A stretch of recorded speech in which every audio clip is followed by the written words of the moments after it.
नमस्कार, आप देख रहे हैं सिटी न्यूज और गिरिडीह की तमाम छोटी बड़ी खबरों के साथ मैं हूं राहुल सिन्हा। तो आइए शुरुआत करते हैं और नजर डालते हैं आज की हेडलाइंस पर। पनेडीह में कुएं से बरामद हुआ महिला का शव, संदेहास्पद परिस्थितियों में हुई मौत, जांच पड़ताल में जुटी पुलिस। झंडा मैदान में हुई पारा शिक्षकों की राज्य स्तरीय बैठक, 24 जनवरी को मंत्रियों के आवास के बाहर धरना प्रदर्शन की बनी रणनीति, सरकार के खिलाफ खोला मोर्चा। उत्सव उपवन में हुई चेंबर ऑफ कॉमर्स की बैठक, विभिन्न मुद्दों पर की गई चर्चा, विधायक के समक्ष रखी गई शहर की समस्याएं। कुटिया धर्मशाला में बजरंग सेवा संघ ने की प्रेस वार्ता, शहर में बढ़ते अपराध पर की चर्चा, प्रशासन की कार्यशैली पर साधा निशाना।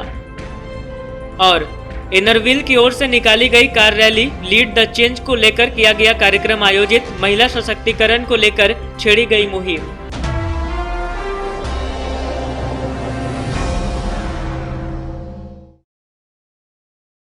और अब खबरें विस्तार से। मुफस्सिल थाना क्षेत्र के जितपुर पंचायत के पनेडीह गांव में रेलवे लाइन के समीप एक कुएं से विवाहिता सविता देवी का शव बरामद किया गया। घटना की सूचना पर पुलिस मौके पर पहुंची और शव को कब्जे में लेकर पोस्टमार्टम के लिए सदर अस्पताल भेज दिया और मौत के कारणों की पड़ताल में जुट गई। मुफस्सिल थाना क्षेत्र के जितपुर पंचायत के पनेडीह गांव में रेलवे लाइन के समीप एक कुएं से रविवार को विवाहिता का शव बरामद किया गया। जानकारी मिलते ही काफी संख्या में स्थानीय लोग एकत्रित हो गए, जिसके बाद मामले की सूचना पुलिस प्रशासन को दी गई। सूचना मिलते ही पुलिस मौके पर पहुंची और शव को कब्जे में लेकर पोस्टमार्टम के लिए सदर अस्पताल भेजा। मृतक महिला की पहचान 26 वर्षीय सविता देवी के रूप में की गई है। बताया गया कि सविता की शादी 5 साल पहले पनेडीह के रहने वाले सोनू दास से हुई थी। इनका 1.5 साल का एक बच्चा भी है। बताया जा रहा है कि मृतक के पति, ससुर एवं देवर सूरत में मजदूरी करते हैं। फिलहाल पुलिस मामले की जांच पड़ताल कर रही है। जो घटना ये हुआ ना, इसका सूचना हमको फोन पर मिला, तो फिर हम बड़ाऊ से बात किए तो हम लोग आए, देखे कुआं में कि लाश इसका डूबा हुआ था। निकाला जिसका नाम सविता देवी है, इनका पति का नाम सोनू दास, ग्राम पनेडी का है। आने के बाद अभी ले गया रिकवरी प्रशासन के साथ। हमने को द्वारा हमको फोन के द्वारा सूचना मिली। मैं दिवागस्ती में थे कि एक पनेडी कुआं में जो एक शव है, तो ग्रामीणों के द्वारा दिखाया गया। जाकर के देखे कुआं में शव मिली और शव सविता के रूप में पहचान कराया गया। गांव वाला भी कहें जो ये सविता है, और उसके बाद हम वहाँ कुआं से उठाए लाश। गांव वन प्रक्षेत्र के राजपुरा के भीमतरी जंगल में ग्रामीणों द्वारा जंगली सुअर को फंसाने के लिए बिछाए गए तार में तेंदुआ फंस गया और तड़प तड़प कर उसकी मौत हो गई। घटना के बाद तेंदुआ के शव को पोस्टमार्टम के लिए भेज दिया गया। वहीं इस मामले में 2 अभियुक्तों को गिरफ्तार कर जांच पड़ताल की जा रही है। गांवा वन प्रक्षेत्र के राजपुरा के भीमतरी जंगल में ग्रामीणों ने जंगली सुअर को फंसाने के लिए लोहे की तार बिछा रखा था, जिसमें तेंदुआ फंस गया और तड़प तड़प कर उसकी मौत हो गई। इस बाबत डीएफओ प्रवेश अग्रवाल ने कहा कि गांवा के भीमतरी जंगल में ग्रामीणों ने जंगली सुअर को पकड़ने के लिए जाल बिछाया था, जिसमें तेंदुआ फंस गया। फंसे तेंदुआ को गांवा वन विभाग की टीम रेस्क्यू करने में जुटी हुई थी, लेकिन तेंदुए को बचाया नहीं जा सका। तेंदुआ के शव को पोस्टमार्टम के लिए भेज दिया गया है। वहीं इस मामले में 2 अभियुक्तों को गिरफ्तार किया गया है और फिलहाल जांच पड़ताल जारी है।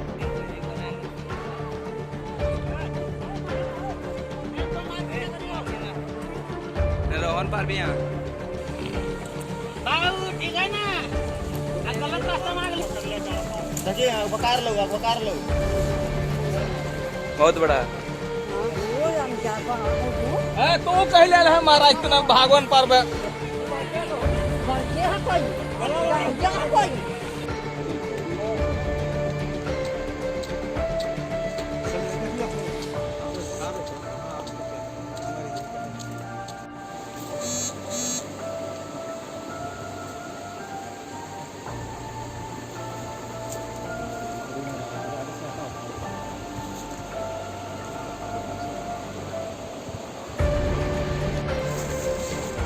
जंगल झाड़ में सब रहबे करेगा।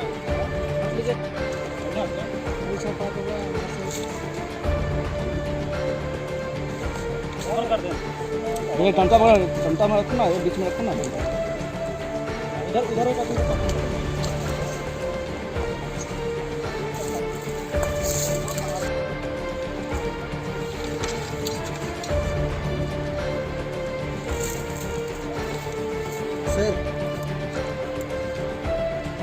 सब आ जाइए पीछे कौन की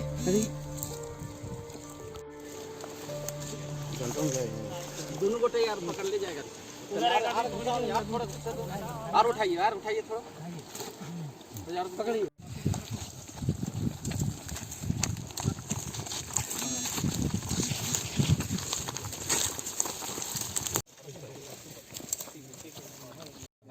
होता है इसका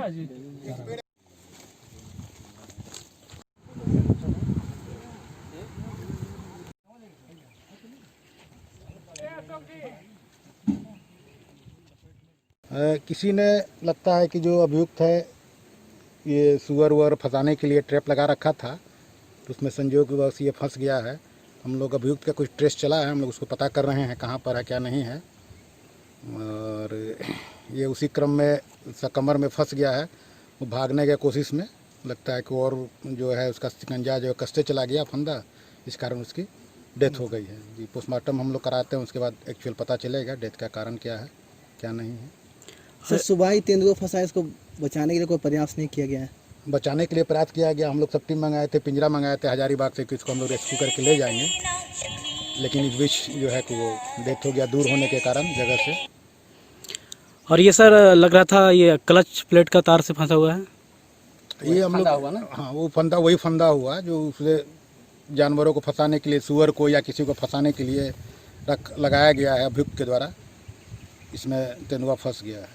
इसमें आगे की कार्रवाई क्या किया जा सकता है सर? हम लोग अभियुक्त का पता लगा रहे हैं, उसके बाद फिर हम लोग आगे उसके अभी तो FIR दर्ज होगा, उसके बाद हम लोग अभियुक्त को भी अरेस्टिंग की कार्रवाई करेंगे। विधायक आपके द्वार कार्यक्रम के तहत सदर विधायक सुदेव कुमार सोनू ने विभिन्न विभागों के अधिकारियों के साथ पचम्बा के कई इलाकों का दौरा किया। इस दौरान विधायक ने जनता से सीधा संवाद कर उनके समस्याओं को जानने और समझने की कोशिश की और उसके निराकरण की दिशा में पहल की। सदर विधायक सुदेव कुमार सोनू ने रविवार को विधायक आपके द्वार कार्यक्रम के तहत पचम्बा के विभिन्न इलाकों का दौरा किया। यहाँ विधायक जनता से जुड़े समस्याओं को जानने व समझने की कोशिश करते नजर आए। इस दौरान विधायक के साथ नगर निगम के जेई, संवेदक, PHED विभाग के कर्मचारी, संवेदक और JBVNL के SDO भी मौजूद थे। यहाँ पानी की समस्या को देख विधायक ने नगर निगम के पेयजलापूर्ति संवेदक और PHD SDO को पानी की टाइमिंग फिक्स करने का निर्देश दिया।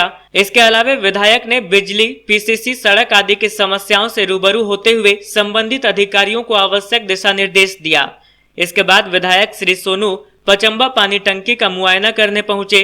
यहाँ इन्होंने संवेदक को एक नया मोटर पंप लगाने का आदेश दिया। आपके द्वार कार्यक्रम की क्रम संख्या 3 और 4 के दरमियान पचम्बा के 2 अलग अलग मोहल्लों में मैं लोगों से मिला, उनकी जन समस्याओं को समझा और यह देखा कि बहुत सारी समस्याएं ऐसी हैं जो जनप्रतिनिधि और संबंधित पदाधिकारियों तक नहीं पहुंच पाती हैं। जनता के बीच पहुंचकर समस्याओं को देखकर एक निश्चित खुद से एक विश्वास होता है कि नहीं, इस योजना को प्राथमिकता के आधार पर करना है, जिसके आधार पर संबंधित पदाधिकारियों को निर्देशित किया गया। मुझको बहुत उम्मीद है कि बहुत जल्दी ही आने वाले दिनों में इन समस्याओं के समाधान में हम लोग कामयाब होंगे और ये जनता के द्वार कार्यक्रम अनवरत चलता रहेगा। शायद महीना 2 महीना के बाद फिर इस मोहल्ले में मैं आपको बैठा हुआ नजर आऊँगा, ये जानने के लिए कि जिन समस्याओं को लेकर मैं यहाँ से गया था वो समस्याएँ खत्म हुई अथवा नहीं। तो ये निरंतर चलने वाला प्रयास है। आप लोगों ने समय दिया, आपको बहुत बहुत धन्यवाद। और मेरे साथ जो पदाधिकारी चलकर आए उनको धन्यवाद। मेरे तमाम कार्यकर्ताओं ने सुबह सुबह समय दिया, इसके लिए बहुत धन्यवाद। उत्सव उपवन रिजॉर्ट में FJCCI की एक बैठक चैम्बर ऑफ कॉमर्स गिरिडीह शाखा के आतिथ्य में संपन्न हुई। बैठक में विस्तृत रूप से व्यापारिक समस्याओं और जन समस्याओं पर चर्चा की गई। टुंडी रोड स्थित उत्सव उपवन में FJCCI की एक बैठक चैम्बर ऑफ कॉमर्स गिरिडीह शाखा के आतिथ्य में संपन्न हुई। इस बैठक में federation Jharkhand chamber of commerce and industries के नवनिर्वाचित अध्यक्ष प्रवीण जैन छाबड़ा मुख्य अतिथि के रूप में उपस्थित हुए। यहाँ सदर विधायक सुदेव कुमार विशिष्ट अतिथि के रूप में उपस्थित थे। इस बैठक में विस्तृत रूप से व्यापारिक समस्याओं और जन समस्याओं पर चर्चा हुई। बैठक को संबोधित करते हुए चैम्बर ऑफ कॉमर्स के अध्यक्ष निर्मल झुंझुनवाला ने प्रतिबंधित भूमि, फैक्ट्री लाइसेंस, बिजली की समस्या, लघु खनिज नियमावली, गिरिडीह में प्रशिक्षित ट्रैफिक बल, बाईपास रोड का निर्माण, गिरिडीह पचम्बा पथ के शीघ्र चौड़ीकरण, professional tax, trade licence, holding tax तथा सभी सरकारी विभागों में चेंबर के प्रतिनिधित्व आदि मांगों को लेकर चर्चा की। इस दौरान सदर विधायक ने बिंदुवार सभी समस्याओं का निराकरण करने का वादा करते हुए चेंबर की समस्याओं से सभी संबंधित मंत्रियों और मुख्यमंत्री को अवगत कराते हुए अतिशीघ्र निराकरण का आश्वासन दिया। बैठक में मुख्य रूप से चेंबर के सचिव प्रमोद कुमार, उपाध्यक्ष प्रदीप अग्रवाल, कोषाध्यक्ष ध्रुव संथालिया, फेडरेशन के उपाध्यक्ष किशोर मंत्री, महासचिव राहुल मारू, कोषाध्यक्ष परेश गट्टानी, सह सचिव राम बांगर सहित कार्यकारिणी सदस्य एवं मुख्य रूप से विकास खेतान, राजेश छपरिया, प्रवीण बगेड़िया, संदीप विमल, सरदार मनमीत सिंह, दिनेश खेतान, श्याम सुंदर सिंघानिया, टीपी बक्सी, सतीश केडिया सहित 150 से ज्यादा चेंबर के सदस्य उपस्थित थे। गुजरात और वर्ष कहीं न कहीं सिंहावलोकन के लिए, पूर्वावलोकन के लिए इस बात के निवारण करता है कि पिछले एक वर्ष के दरमियान बतौर जनप्रतिनिधि मेरी भूमिकाओं के निर्वहन में कितनी ईमानदारी थी, मेरे द्वारा उठाए गए मुद्दे कितने तार्किक परिणाम तक पहुँचे, मैं जनता की सेवा या समाज की सेवा में कितना बेहतर कर पाया। इन तमाम चीज़ों का वर्णन बोलना तो मैं करता हूँ, लेकिन मैं ये मानता हूँ कि बेहतर जज, बेहतर निर्णायक आप हैं। आप ही इस बात का आकलन करेंगे कि बतौर जनप्रतिनिधि एक वर्ष के कार्यकाल में जनता की अपेक्षाओं को पूरा करने की दिशा में मेरे कितने ईमानदार प्रयास हुए, इसका आकलन आप ही बेहतर करेंगे। अध्यक्ष जी निर्मल जी के माध्यम से जिन गिरिडीह के मुद्दों की चर्चा इस मंच से की गई, ये तमाम हकीकतन गिरिडीह की जनता के नब्ज से जुड़े हुए मामले हैं। ऐसे संवेदनशील मसले हैं जिनके वजह से गिरिडीह के लोगों का जीवन प्रभावित हो रहा है। मैं बिंदुवार संक्षेप में उन्हीं बातों को जिसमें बतौर प्रतिनिधि मैंने जब देखा, समझा और प्रयास किया, कुछ बातें कहना चाहता हूँ। राज्य में 2015 के फरवरी से प्रतिबंधित श्रेणी की भूमि का जो सृजन हुआ था, इसने झारखंड के साथ सबसे ज़्यादा अगर किसी जिले को प्रभावित किया, उसमें गिरिडीह भी था। हम लोगों ने भी इस बात का प्रयास शुरू में किया था, जब विपक्ष में थे तो आंदोलनों के माध्यम से सरकार तक अपनी बात पहुँचाने का प्रयास किया था। जब जनप्रतिनिधि बने, सरकार बनी, तो सरकार के विभिन्न उचित प्लेटफॉर्म पर आपकी बात पहुंचाने का प्रयास किया और कमोबेश इस बात की सैद्धांतिक सहमति सरकार के पास है, सूबे के मुखिया के पास है कि प्रतिबंधित श्रेणी में अफसरों की लाल फीताशाही की वजह से डाली गई तमाम भूमि को बाहर करना सबसे प्राथमिकता होगी। लेकिन ये कटु अनुभव है जिसको मैं आपके साथ साझा करता हूँ, इसमें कहीं न कहीं मेरी भी नाकामी है, लेकिन मैं इस बात को जरूर से साझा करता हूँ। इस लोकतंत्र में 5 वर्षों में सत्ता तो जरूर परिवर्तित होती है, व्यवस्था के परिवर्तन के लिए बड़ी ताकत लगानी पड़ती है। बजरंग कृपा संघ गिरिडीह की ओर से गोयनका धर्मशाला कुटिया मंदिर में एक प्रेस सम्मेलन का आयोजन किया गया। बैठक के दौरान जिले में लगातार हो रहे संवेदनशील और संदिग्ध घटनाओं पर चर्चा की गई।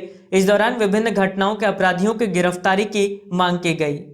बजरंग कृपा संघ गिरिडीह की ओर से गोयनका धर्मशाला कुटिया मंदिर में एक प्रेस सम्मेलन का आयोजन किया गया। बैठक में मुख्य रूप से कई दिनों से गिरिडीह में लगातार हो रहे संवेदनशील एवं संदिग्ध घटनाओं पर चर्चा की गई। यहाँ मुख्य रूप से हाल ही में रंजीत कुमार साव की हुई निर्मम हत्या, मुस्कान पांडे का संदिग्ध अवस्था में बरामद शव, अहिल्यापुर थाना के जलसहिया किरण देवी को शारीरिक एवं मानसिक रूप से प्रताड़ित किया जाना आदि घटनाओं पर चर्चा की गई। इसके अलावा अन्य घटनाओं पर भी चर्चा की गई। कहा गया कि रंजीत साव और मुस्कान दोनों की निर्मम हत्या की गई थी। घटना के इतने दिन बीत जाने के बावजूद भी अभी तक रंजीत हत्याकांड का मुख्य आरोपी जावेद फरार चल रहा है। साथ ही मुस्कान पांडे मामले में भी न्याय नहीं मिल सका है। बजरंग कृपा संघ के संयोजक विभाकर पांडे ने कहा कि प्रशासन से हमारी अपील है कि जल्द से जल्द इन घटनाओं के गुनहगारों को पकड़ा जाए।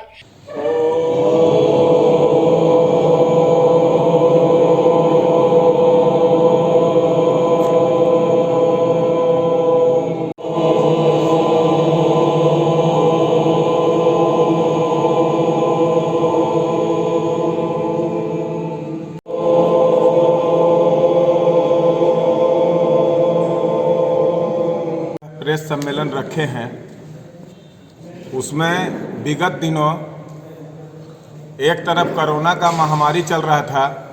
गिरिडीह में कोरोना का तो कुछ कम प्रभाव देखने को मिला, लेकिन आपराधिक घटनाओं का प्रभाव बहुत बृहद स्थिति में मिला और उस आपराधिक घटनाओं के प्रभाव के साथ उसमें जो क्रियान्वयन, जिस तरह से कोरोना का वैक्सीन निकाल दिया गया भारत सरकार के द्वारा और कोरोना को भगाने का प्रयास किया गया, यह प्रयास सार्वजनिक रूप से पूरे विश्व में दिखा। लेकिन गिरिडीह में जो आपराधिक घटना हुआ उसमें जो त्वरित कार्रवाई प्रशासन के द्वारा होनी चाहिए अपराधी का मनोबल तोड़ने के लिए, वह कार्रवाई प्रशासन की ओर से नहीं दिखा और संपूर्ण मामलों में प्रशासन की संवेदनशील विषयों पर भी संवेदन शून्यता दिखाई दी, जिसके कारण आज 10 तारीख को स्थानीय कुटिया मंदिर के धर्मशाला में श्री बजरंग कृपा संघ के तत्वाधान में विगत घटनाओं का जिक्र करते हुए एक प्रेस सम्मेलन रखा गया, जिसमें मुफस्सिल थाना कांड संख्या 322/20, जिसमें रंजीत कुमार साव की निर्मम हत्या जावेद अंसारी के द्वारा की गई और अपराधी अब तक फरार है और प्रशासन इसमें एकदम जो कार्रवाई होनी चाहिए, दूसरे विषयों में जो प्रशासन की संवेदनशीलता दिखती है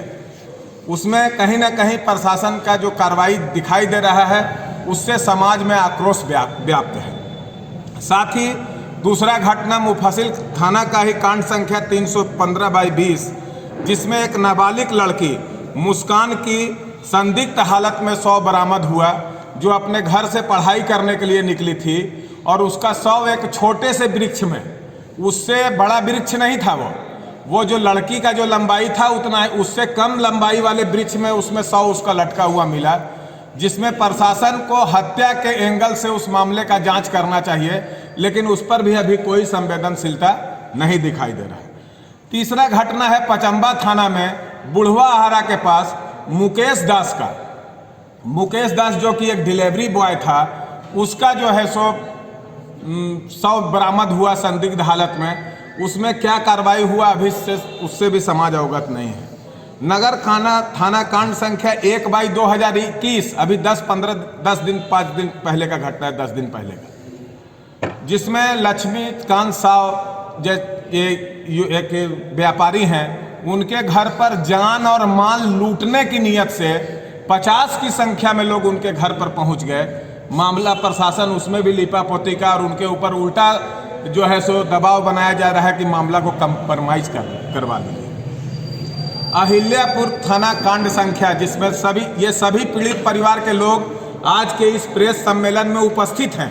जो लोग पीड़ित हैं वो सभी का आप लोग देख रहे हैं, सभी का बयान अलग अलग से आप लोग ले सकते हैं।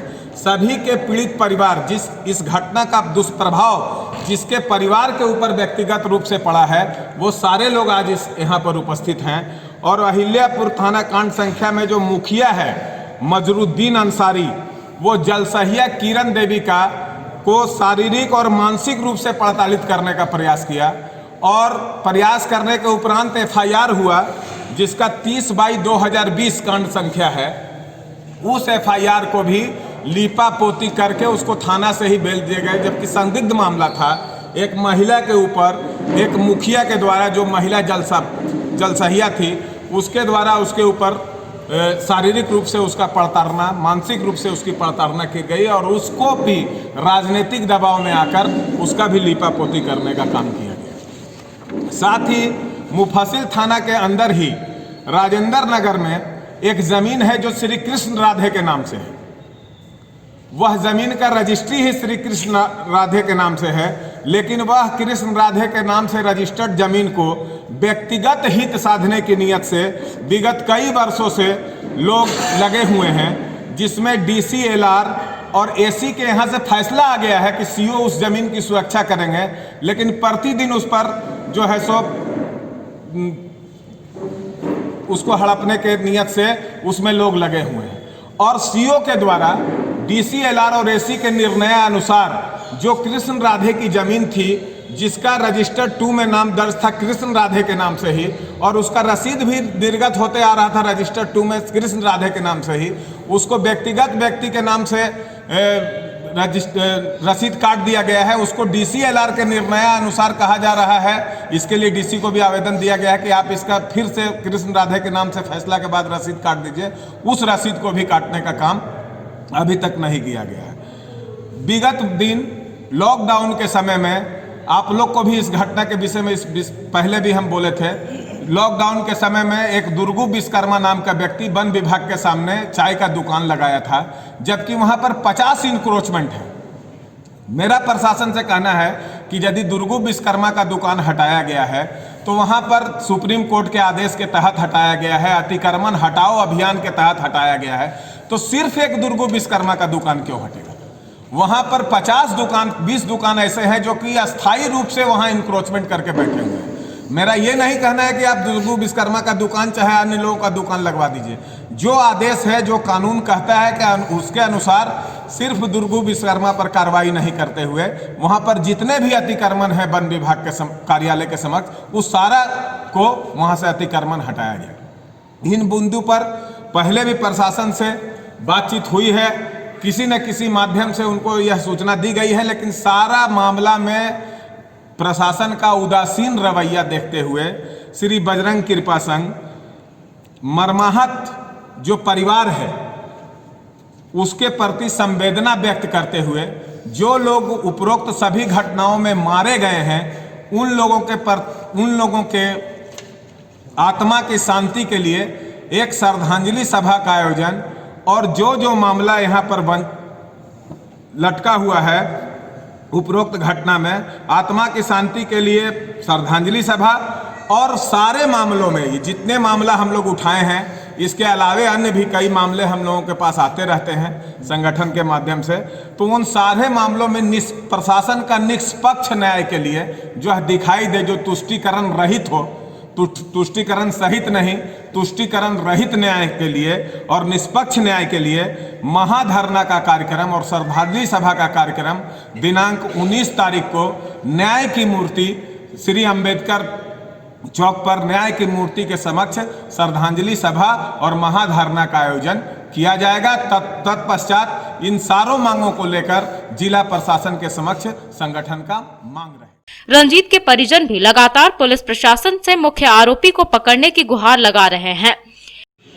बेटा के एक ठो बेटा हमको था, बेटा हमको परिवार देख के चलता था, वो बेटा को मार दिया उसको। हमारा बेटा तो खुद घूरेगा नहीं, तो सब कुछ जानता है, लेकिन उसका हमको अन्याय चाहिए, उसको फांसी चाहिए। तो हमारा सामने देखना चाहते कि उसको फांसी किस तरह होता है। बेटा तो मार दिया, क्या कसूर किया बेटा? 2 लाख रुपया हमारा घर में हम पैसे दे रहे हैं, पैसा बेटा नहीं मारना चाहिए उसको। इधर मुस्कान पांडे के परिजन भी प्रशासन से आरोपियों को गिरफ्तार करने की मांग कर रहे हैं। हमको 1:45 में 43 में हमको मैसेज मिला व्हाट्सएप के द्वारा कि नहीं देखिए कहीं आपकी बेटी तो नहीं है। हमने देखा ज़मीन पर लेटी हुई थी, उसी को देख करके मैंने पता लगी मेरी बेटी है। मैंने जाने का निर्णय किया कि वहाँ पहुँचे हम स्पॉट पर। बेटी हमारी वहाँ नहीं थी, हॉस्पिटल ले आया गया था और लावारिस आप घोषित करने ही वाले थे। तब तक हम पहुँच गए और पोस्टमार्टम के लिए वो लोग तैयारी किए। पोस्टमार्टम हुआ और इसी बीच में हम रो रहे थे। किसी पुलिस वाले ने ही बोला कि नहीं आप आवेदन लिखिए। हम बोले कि देखिए भाई हमको थोड़ा सा समझने, हमको जानने दीजिए ना, जानने दीजिए, समझने दीजिए कि क्या है नहीं है। तो अरे बहुत शाम हो रहा है, लिखिए जल्दी लोग। आवेदन उन्होंने लिखाया, पुलिस का दबाव था। जी हाँ, पुलिस हमको बोला गया कि आप आवेदन लिखिए। हम बोले भाई अभी लिखने के मूड में नहीं है, रुकिए, हमको समझने दीजिए। जो लिखे बोल रहे हैं तो लिखिए ना। पुलिस दबाव। जी हाँ, तो वो हमको लिखाए। तो उन्होंने जो जैसे ही शब्द आया युसाने का, हम बोले रुकिए सर जी, ये युसाने का शब्द आप कहाँ से, जो काटिएगा नहीं, बोल दिए काटिएगा नहीं ना, काटिएगा नहीं इसको। मैंने एक जगह कटिंग किया भी है हल्का सा आवेदन में, तो उसमें बोल के देखिए आप काट कर रहे हैं, सब जैसे सब बर्बाद हो जाएगा।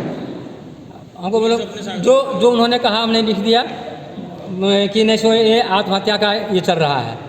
वो पहले से ही अपना बना चुके थे कि ये आत्महत्या का मामला है। हमने तो लिख दिया और सोचे कि बेटी चली गई थी, अब हमको क्या करना है। अब बेटी का डेड बॉडी हमको हाथ मिला है, पढ़ाने भेजे थे, अब डेड बॉडी मिला है, चलो भाई डेड बॉडी लेकर के हम संतोष करेंगे, अब चलो। और यही कर करके हम अपना प्रशासन से आप लोग क्या मांग कर? प्रशासन से मांग करना कि हमको उचित न्याय मिले। डीएसपी साहब बोले हुए हैं कि टाइम लगेगा लेकिन न्याय मिलेगा, लेकिन हमारे आईओ साहब जो हमारे हैं वो अभी तक सीसीटीवी कैमरा से खंगाल नहीं सके हैं। अभी तक जो मोबाइल वहाँ संचालन जो कार्य में था उस मोबाइल को अभी तक देख नहीं पाए। आज 40वां दिन होने चला है और हम क्या उम्मीद आईओ साहब से हम रिक्वेस्ट करते हैं, प्रार्थना करते हैं भाई प्रशासन से कि हमको न्याय दें। बैठक में सभी संदिग्ध संवेदनशील घटनाओं पर दुख व्यक्त करते हुए सभी को न्याय दिलाने का संकल्प लिया गया। साथ ही बजरंग कृपा संघ के तत्वाधान में 19 जनवरी को उपरोक्त घटना में मृतकों की आत्मा की शांति के लिए श्रद्धांजलि सभा एवं निष्पक्ष न्याय के लिए महाधरना के माध्यम से जिला प्रशासन के समक्ष मांग पत्र सौंपने की बात कही गई। मौके पर अमर शर्मा, अजय राय, प्रमोद चौधरी, रंजय सिन्हा, अजित साव, बबलू सरकार के अलावे कई संख्या में संयोजक उपस्थित थे। बर्नवाल सेवा सदन में बर्नवाल सेवा समिति गिरिडीह के तत्वाधान में रविवार को एक जिला स्तरीय बैठक की गई।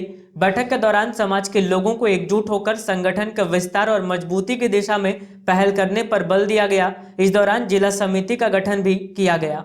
बर्नवाल सेवा समिति गिरिडीह के तत्वाधान में समाज के जिला स्तरीय बैठक रविवार को बर्नवाल सेवा सदन में की गई।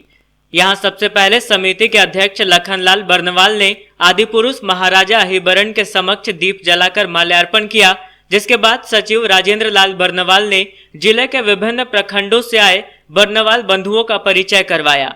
इस दौरान विभिन्न प्रखंडों में चल रहे सामाजिक गतिविधियों पर भी विचार विमर्श किया गया। इस दौरान वक्ताओं ने कहा कि संगठन पंचायत से लेकर जिला स्तर तक कैसे बेहतर हो, इसके प्रति हम सभी को जागरूक होना होगा। कहा कि समाज को जगाने की जरूरत है, आवश्यकता है साथ मिलकर चलने की। अध्यक्ष लखनलाल बर्नवाल ने कहा कि बर्नवाल जाति को ओबीसी सूची में शामिल करने के लिए झारखंड प्रदेश से अनुमोदन कराकर केंद्र सरकार को भेज दिया गया है। इस सामाजिक दौर में सामाजिक व्यक्तित्व को निखारने की आवश्यकता है। आज हमारे समाज के युवा हर क्षेत्र में आगे बढ़ रहे हैं, लेकिन राजनीति क्षेत्र में आज भी हम पिछड़े हुए हैं।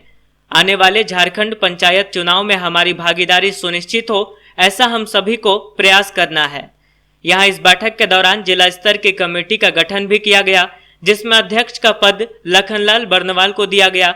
वहीं सचिव अंबिका प्रसाद बर्नवाल तो कोषाध्यक्ष सुबोध कुमार बर्नवाल बनाए गए।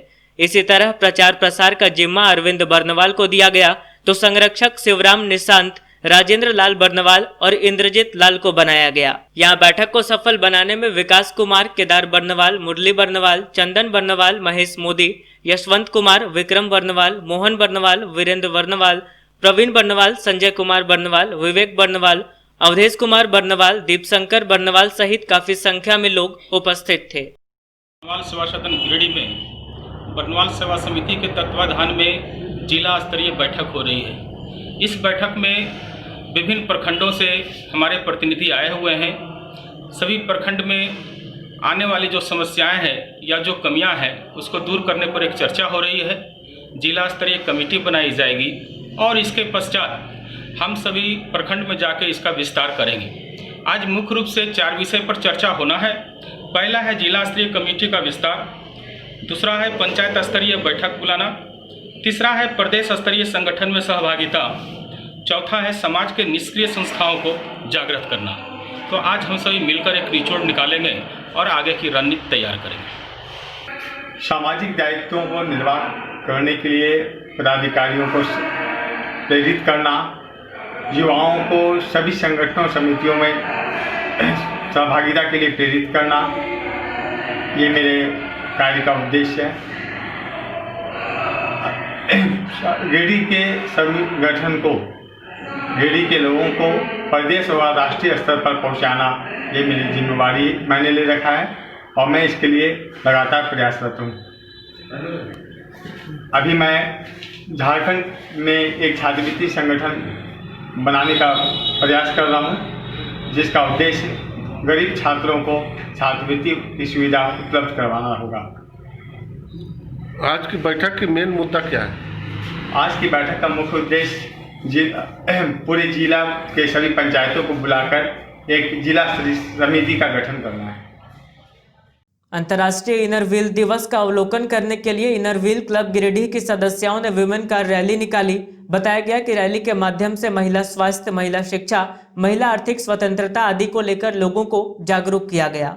अंतर्राष्ट्रीय इनर व्हील दिवस का अवलोकन करने के लिए इनर व्हील क्लब गिरिडीह की सदस्यों ने विमेन कार रैली निकाली। बताया गया कि इस वर्ष की अंतर्राष्ट्रीय inner wheel theme lead the change के अनुरूप क्लब की अध्यक्षा सुधा सिन्हा की अध्यक्षता में सभी सदस्यों ने विमेन कार रैली निकाली। रैली के माध्यम से लोगों को महिला स्वास्थ्य, महिला शिक्षा, महिला आर्थिक स्वतंत्रता, औद्योगिक प्रशिक्षण, हमारा पर्यावरण आदि विषयों के प्रति जागरूक किया गया। यह महिला सशक्तिकरण और आत्मनिर्भर कार रैली बरगंडा स्थित प्रभा रघुनंदन रेसिडेंसी से शुरू होकर नवजीवन अस्पताल होते हुए टावर चौक, कालीबाड़ी स्टेशन रोड, जैन विद्यालय, बड़ा चौक बस स्टैंड होते हुए PWD मैदान पहुंची। मौके पर संस्था की अध्यक्षा सुधा सिन्हा, पूर्व राष्ट्रीय अध्यक्ष प्रभा रघुनंदन, सचिव रेखा तरवे, रश्मि गुप्ता, शबाना रब्बानी, नम्रता राजगढ़िया, चंचल बधानी, जसवीर कौर, संगीता बसईवाला, आभा बगेड़िया, मौसमी सरकार, आनंद जसमीत कौर, सोनाली तरवे, स्मृति गुप्ता, साक्षी डोकानिया सहित संस्था के सभी सदस्य उपस्थित रहे।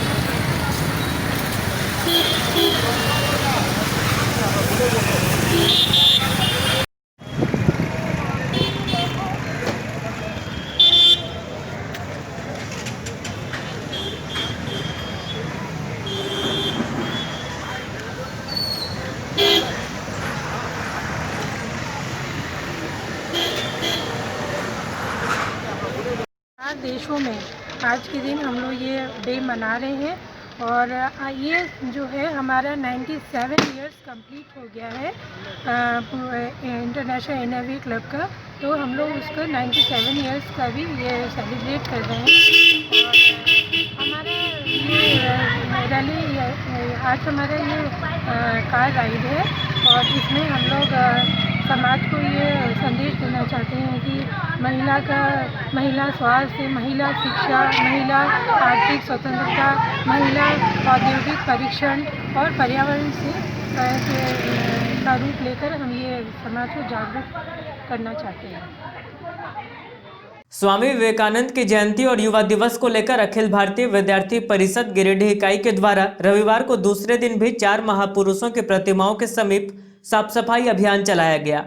इस दौरान परिषद के कार्यकर्ताओं ने समाज में जागरूकता फैलाने के साथ साथ लोगों को साफ सफाई का संदेश दिया।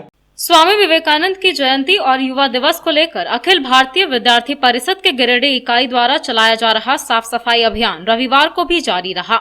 रविवार को परिषद के नगर SFD प्रमुख रोशन चंद्रवंशी, नगर सह मंत्री अक्षय कुमार, गिरिडीह कॉलेज मीडिया प्रभारी अंकित राज आदि के नेतृत्व में 4 महापुरुषों की प्रतिमाओं के समीप स्वच्छता अभियान चलाया गया। इस दौरान बिरसा चौक, महाराजा अग्रसेन चौक, गांधी चौक, भगत सिंह चौक आदि जगहों पर स्वच्छता अभियान चलाया गया। इस बाबत नगर SFD प्रमुख रोशन ने बताया कि अभाविप गिरिडीह इकाई के द्वारा चल रहे महापुरुषों की प्रतिमाओं का साफ सफाई अभियान का आज दूसरा दिन है। विद्यार्थी परिषद के कार्यकर्ता यह अभियान चलाकर समाज में जागरूकता फैलाने के साथ साथ लोगों को साफ सफाई के महत्व की जानकारी दे रहे हैं ताकि हमारा समाज और देश स्वस्थ, समृद्ध और खुशहाल बने। जाति परिषद नगर इकाई ने दिनांक SFD प्रमुख द्वारा सभी विभिन्न स्थलों पर हमारे महापुरुषों की जहाँ प्रतिमा है वहाँ अच्छे से साफ सफाई की गई है। कल से ही कर रहे हैं हम लोग। और 12 जनवरी विवेकानंद जयंती मनाया जा रहा है एवं युवा दिवस के शुभ अवसर पर सभी कार्यकर्ता अच्छे से लगे हुए हैं। सभी कार्यकर्ता ने और पूरे शहर में सफाई अभियान चलाया जा रहा है। जिस तरह हम लोग के 12 जनवरी युवा दिवस मनाया जाता है और विद्यार्थी परिषद के सभी कार्यकर्ता लगे हुए हैं सफाई में। मुख्य रूप से कल हमारे 5 जगह पे सफाई अभियान चलाया गया जिसमें अग्रसेन चौक है और फिर सर JC बोस और नेताजी सुभाष चंद्र बोस और फिर अम्बेडकर भीमराव अम्बेडकर जी का और फिर JP चौक, और आज हमारा हुआ बिरसा मुंडा चौक और अग्रसेन चौक यहाँ पे महाराजा, और अभी हम लोग जा रहे हैं गांधी चौक। एकीकृत पारा शिक्षक संघर्ष मोर्चा के बैनर तले झंडा मैदान में राज्य स्तरीय बैठक आयोजित की गई। बैठक में मुख्य रूप से पारा शिक्षकों के स्थायीकरण व वेतनमान को लेकर राज्य स्तरीय आंदोलन करने की रणनीति बनाई गई। एकीकृत पारा शिक्षक संघर्ष मोर्चा के बैनर तले रविवार को झंडा मैदान में राज्य स्तरीय बैठक आयोजित की गई। बैठक की अध्यक्षता नारायण महतो, वहीं संचालन जिला महासचिव सुखदेव हाजरा कर रहे थे। बैठक में मुख्य रूप से झारखंड के पारा शिक्षकों की प्रस्तावित नियमावली एवं वेतनमान की प्रक्रिया को अब तक लागू नहीं किए जाने से आक्रोशित शिक्षकों के द्वारा एक बार फिर राज्य स्तरीय आंदोलन करने की बात कही गई। बताया गया कि 17 जनवरी से चरणबद्ध आंदोलन किया जाएगा। साथ ही सभी सत्ता पक्ष के विधायकों के आवास में वादा पूरा करो कार्यक्रम कर प्रदर्शन भी किया जाएगा। सभा को संबोधित करते हुए जिलाध्यक्ष ने कहा कि देश के अन्य राज्यों के पारा शिक्षकों की सेवा स्थायी करते हुए उनका वेतनमान निर्धारित किया गया है, लेकिन झारखंड में 65,000 पारा शिक्षकों की जिंदगी नर्क में है, जो दुर्भाग्यपूर्ण है। कहा कि सरकार अगर सकारात्मक पहल नहीं करेगी तो 24 जनवरी को मंत्रियों के आवास पर धरना प्रदर्शन किया जाएगा। इससे भी अगर बात नहीं बनती है तो 10 फरवरी को हेमंत सोरेन के आवास के समक्ष धरना प्रदर्शन किया जाएगा। बैठक में मुख्य रूप से जिला महासचिव सुखदेव हाजरा, अशोक सिंह, मनोज शर्मा, रवि रंजन, गीताराज, मुख्तार अंसारी, सुधीर सिंह, उमेश राय, लालजी यादव व सभी प्रखंडों के अध्यक्ष व सचिव उपस्थित थे। आज राज्य के 2400 जिला में पारा शिक्षकों की बैठक हो रही है। बैठक का मुख्य एजेंडा है कि माननीय मुख्यमंत्री जी के द्वारा या फिर चुनाव के समय उनके चुनावी घोषणा पत्र में ये जिक्र था कि महागठबंधन की सरकार बनते ही राज्य के 65,000 पारा शिक्षकों का स्थायीकरण किया जाएगा, उन्हें वेतनमान दिया जाएगा। परंतु एक वर्ष बीत जाने के बावजूद भी इस माननीय मुख्यमंत्री जी के द्वारा अब तक पारा शिक्षकों के प्रति एक कदम भी आगे नहीं बढ़ पाए। माननीय मुख्यमंत्री जी कहा करते थे कि रघुवर जी के शासनकाल में 50 पारा शिक्षक के ऊपर लाठी डंडा चला, गोली चला, जिसके कारण शहीद हो गए। मैं भी माननीय मुख्यमंत्री हेमंत सोरेन जी से कहना चाहूँगा कि माननीय मुख्यमंत्री इस हेमंत सरकार में भी एक साल बीत जाने के बावजूद पैसे के अभाव में लगभग 50 पारा शिक्षक का जो है ना मृत्यु हो चुका है, लेकिन अब तक जो वादा किए थे पारा शिक्षकों का स्थायीकरण, वेतनमान, वो बिल्कुल एक कदम आगे नहीं बढ़ पाए हैं, जिसके कारण 17 तारीख को सत्ता पक्ष के विधायकों के आवास के समक्ष वादा याद दिलाओ प्रदर्शन करेंगे। 24 तारीख को सत्ता पक्ष के तमाम मंत्रियों के आवास के समक्ष किया जाएगा। यदि इसके बावजूद भी हमारी मांगें पूरी नहीं होती है तो 10 फरवरी को माननीय मुख्यमंत्री आवास के समक्ष वादा याद दिलाओ प्रदर्शन राज्य के 65,000 पारा शिक्षक करेंगे और साथ ही साथ 65,000 पारा शिक्षक अपने अपने परिवार को भी लेकर के रांची पहुंचेंगे। नारायण महतो, जिलाध्यक्ष, गिरिडीह। भारत स्वाभिमान न्यास पतंजलि परिवार गिरिडीह की ओर से स्थापना दिवस के उपलक्ष्य में एकल विद्यालय में एक कार्यक्रम आयोजित किया गया। कार्यक्रम की शुरुआत हवन यज्ञ से की गई, जिसके बाद संगठन के द्वारा किए जा रहे विभिन्न कार्यों के बारे में विस्तार पूर्वक जानकारी दी गई। भारत स्वाभिमान न्यास के स्थापना दिवस के उपलक्ष्य में पतंजलि परिवार गिरिडीह की ओर से एक कार्यक्रम गिरिडीह कॉलेज के नजदीक एकल विद्यालय में आयोजित किया गया। यहाँ सर्वप्रथम हवन कार्यक्रम पूरा हुआ। हवन में विभिन्न प्रकार के औषधीय जड़ी बूटी और शुद्ध गाय के देसी घी से आहुति दी गई। बताया गया कि हवन के माध्यम से यह संदेश दिया गया कि हवन से दूषित वातावरण स्वच्छ और साफ होता है और कई प्रकार की बीमारियों से बचाव होता है। इसको लोग प्रेरणा स्वरूप मानकर अपने घर पर 7 दिन या 1 महीने में इस तरह का यज्ञ कर सकते हैं ताकि घर का वातावरण स्वच्छ और शुद्ध रहे। हवन के बाद कार्यक्रम को आगे बढ़ाते हुए मुख्य अतिथि के तौर पर उपस्थित पतंजलि झारखंड के सहराज्य प्रभारी रासबिहारी तिवारी, एकल विद्यालय के प्रभारी मृत्युंजय, राज्य कार्यकारिणी सदस्य चंद्रहास आदि ने दीप प्रज्वलित किया। जिसके बाद जिला प्रभारी नवीनकांत सिंह ने संगठन द्वारा किए जा रहे कार्यों के बारे में विस्तार से जानकारी दी। इन्होंने बताया कि वर्ष 2020 काफी संघर्षशील रहा है। 2020 में सबसे बड़ी महामारी कोविड-19 आई, जिसके कारण बहुत सारा कार्यक्रम नहीं हो पाया, लेकिन पतंजलि योगपीठ ने कोरोना काल में भी जरूरतमंदों के बीच भोजन व्यवस्था, अनाज का वितरण, वस्त्र वितरण आदि कार्यक्रम देश भर में किया। इसके लिए गिरिडीह से भी सहयोग राशि जमा कर केंद्र को भेजा गया था, जिससे कोरोना जांच मशीन और 25 करोड़ रुपए पतंजलि के द्वारा प्रधानमंत्री राहत कोष में दिया गया। यहाँ कई लोगों ने अपने अपने विचार व्यक्त किए। इस दौरान गीत संगीत से माहौल काफी आनंदित रहा। यहाँ गढ़वा से आए राज्य प्रभारी ने कहा कि पतंजलि काफी लंबे अरसे से योग, आयुर्वेद और स्वदेशी के अलावे भी अन्य कई क्षेत्र में निस्वार्थ भाव से सेवा का कार्य करती आ रही है और गिरिडीह जिला भी इसके लिए काफी आगे है। यहाँ के कार्यकर्ता तत्पर रहते हैं। कहा गया कि युवा प्रभारी रणधीर, पतंजलि योग समिति के प्रभारी परमेंद्र, किसान सेवा समिति के प्रभारी गौतम विश्वकर्मा, मीडिया प्रभारी पुष्पा शक्ति आदि की भूमिका काफी सक्रिय रहती है। कहा कि योग की महिमा से सभी अवगत हैं, इसलिए ज्यादा से ज्यादा संख्या में क्लास लगाएं और इसे BST ऐप पर रिपोर्ट करें ताकि आपके कार्य की समीक्षा केंद्रीय स्तर पर हो सके। कार्यक्रम में कार्यकारिणी सदस्य ब्रजकिशोर गुप्ता, उमादेव वर्मा, चंद्रगुप्त शर्मा, महामंत्री प्रेमलता, पूनम गुप्ता, रेखा, अनुपमा, मधु सहित सैकड़ों की संख्या में लोग मौजूद थे। हम अपने पतंजलि की स्थापना के 26वें वर्ष के स्थापना समारोह के अवसर पर कर रहे हैं, जिसकी एक कड़ी है। इसके पहले कार्यक्रम दूसरे प्रखंड में कहीं हो चुका है। तो इस कार्यक्रम के माध्यम से परम पूज्य स्वामी जी का जो मिशन है, योग, आयुर्वेद और स्वदेशी के इस अभियान को हमें घर घर तक पहुंचाना है। और आज के कार्यक्रम में हमारे जितने भी कार्यकर्ता आए हुए हैं, वे यही संकल्प लेकर यहाँ से जाएंगे। ये हमारा मुख्य उद्देश्य है कार्यक्रम का। कहाँ कहाँ से आए हुए? अपने 13 प्रखंड हैं। 13 प्रखंड से हमारे जो है कार्यकर्ता जुटे हैं, 1, 2, 4 की संख्या में। पतंजलि योग समिति, भारत स्वाभिमान न्यास, दिव्य योग मंदिर ट्रस्ट, यानी कि पतंजलि परिवार का पूरा जो स्थापना दिवस है, ये 26 साल पूर्ण होने के उपरांत, यूँ तो 5 जनवरी को स्थापना दिवस है, लेकिन पूरे सप्ताह तक अलग अलग स्थानों पर, जिला के अलग अलग स्थानों पर हम लोगों ने मनाने का ये रखा है, लक्ष्य रखा है।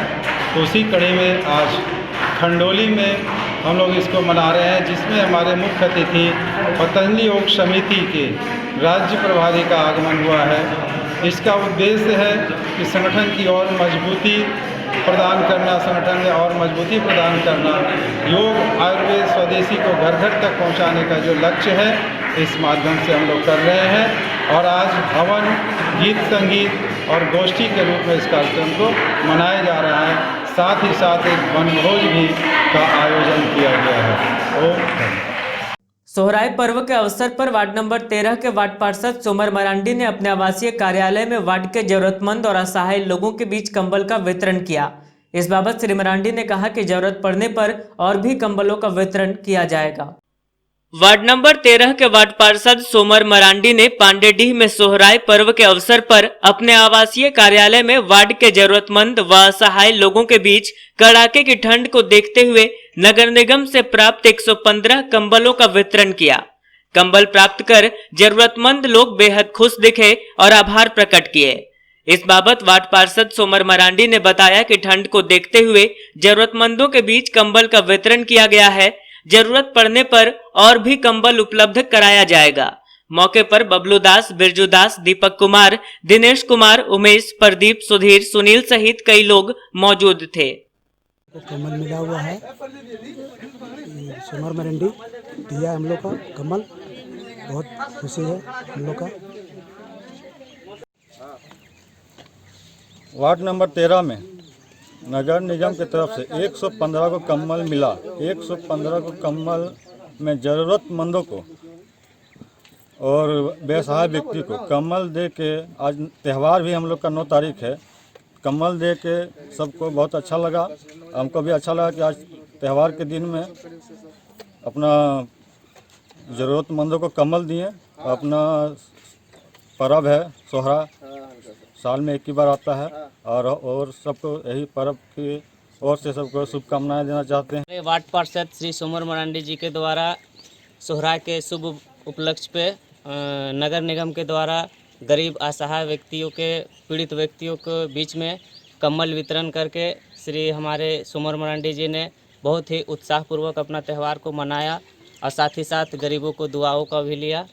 इसी के साथ वार्ड में भी बहुत अच्छा लगा सबों को। अंत में आइए फिर से नजर डालते हैं आज की हेडलाइंस पर।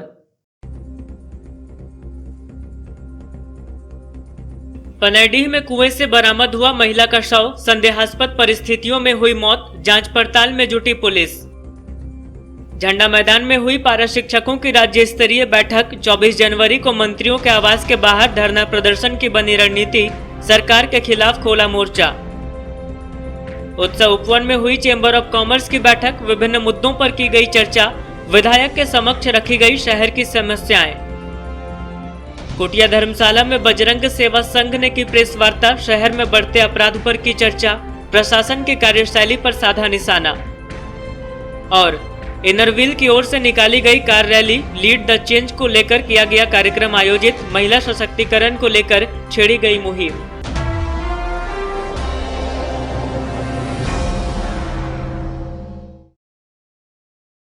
आज के अंक में बस इतना ही। अगले अंक में फिर मुलाकात होगी कुछ अन्य खबरों के साथ। तब तक दीजिए हमें और हमारी पूरी टीम को इजाजत। नमस्कार।